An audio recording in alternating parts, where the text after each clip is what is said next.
Now, it's specifically stated as the NLC that one such item is that the oil firm must fix the country's refineries in order to cut down on the importation of refined petroleum products into the country. Deputy President of the NLC, Joe Ajero, said that labor unions made this clear to the federal government during the last meeting on the petrol price matter. A slew of issues, and joining us to discuss this is Omosuyi Temitope, who is an investment strategist with Afrinvest Securities. Omosuyi, good morning to you. Thank you so much for joining us. Let's start with the insecurity issue before we go to oil and gas. What do you make of the warning from the U.S. Consulate and just, again, the slew of insecurity headlines across the country? I want to get your take, especially with the impact on investment coming into the country. All right. Thank you for having me. Insecurity is a big challenge. You can't even push it aside at all. So seeing what the consulate actually sent out, that some areas are prone to insecurity challenges, well, we know that it's not just limited to those areas.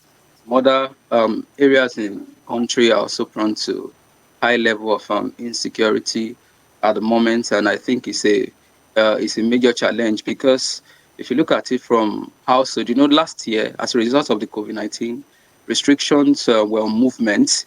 Now it's more like there's going to be another self-induced restriction because people will mind their movement. They won't want to work at night, all of those things. And it has grave implication for the economy. It's more like we want to put in place another self-induced lockdown because of security matters. And you know that the GDP, over 60%, is actually accounted for by consumption spending. If people don't go out at night, if people are careful to move around, if you are opting for an alternative to stay at home when you can actually go somewhere, then it has implication for the transport sector and for the economy at large. So from the individual, it's a major challenge. And if you look at it from investors' angle, when investors becomes apprehensive about an economy and its outlook, it will reduce investment spending. And when investment spending it reduces, it has a negative implication on growth. Lastly, if you look at how the foreign investor will begin to see the country,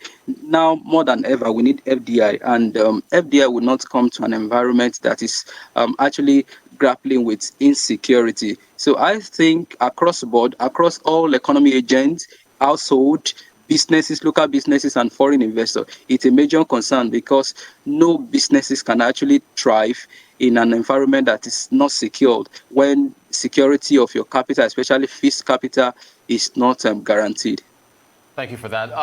Again, that consulate warning specified motorcycles. I want to ask you what you make of the Lagos State's reaction. There's video showing them rounding up a number of motorcycles. Yeah, there it is. So what do you make of what the state's position and the reaction to this?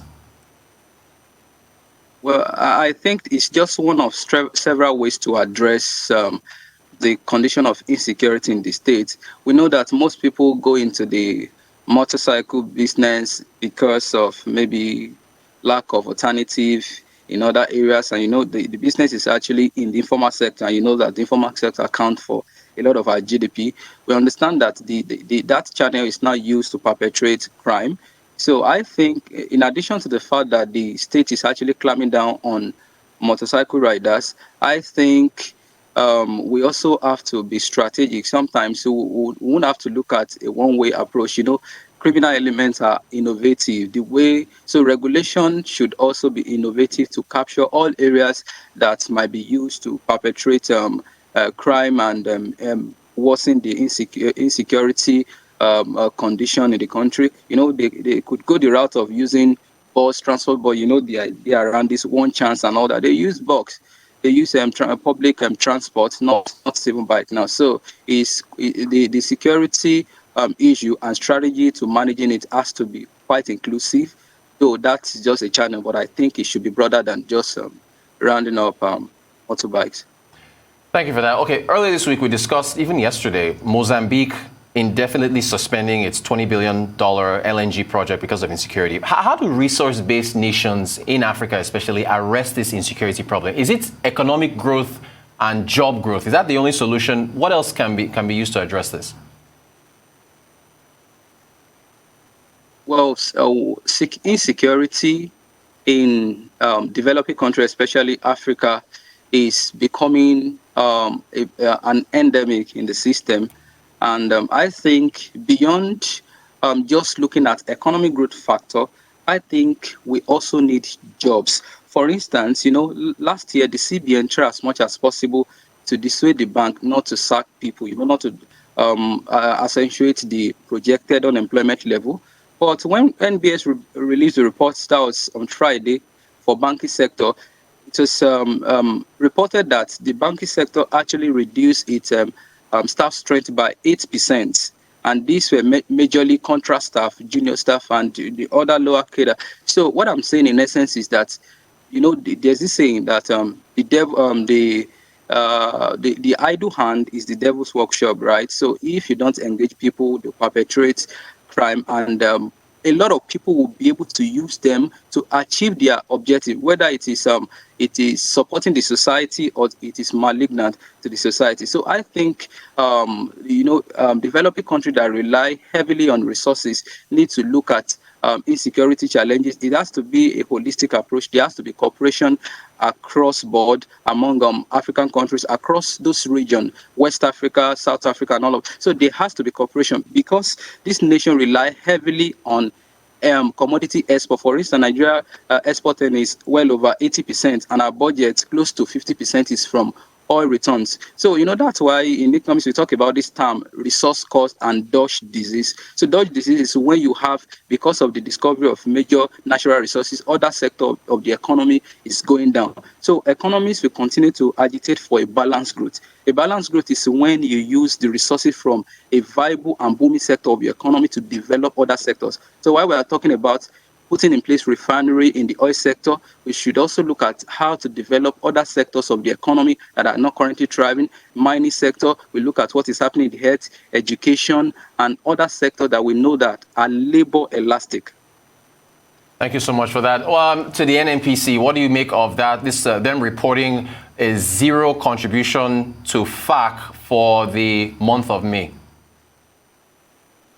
Well, we shouldn't be surprised because so long we continue to grapple with issues around poor refinery and dysfunctional refinery system, that will continue to be a challenge. Normally, when oil prices are high, countries supposed to benefit, especially exports countries should benefit from increase in prices. But because crude oil is input to refinance, so countries that actually import refined products will continue to bear the brunt, which was why NNPC said, well, the landing cost is now well over close to 200, and they cannot even transfer the cost to consumer because now households are greatly constrained. If you look at what is happening to purchasing power, look at what is happening to inflation and per capita income.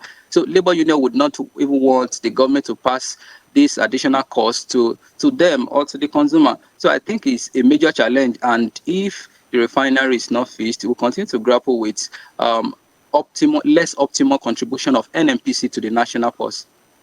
Fantastic stuff. Omosuyi Temitope, investment strategist with Afrinvest Securities. Thank you so much for joining us. Really appreciate your time to discuss these very pressing issues of insecurity and deregulation of the downstream sector in Nigeria.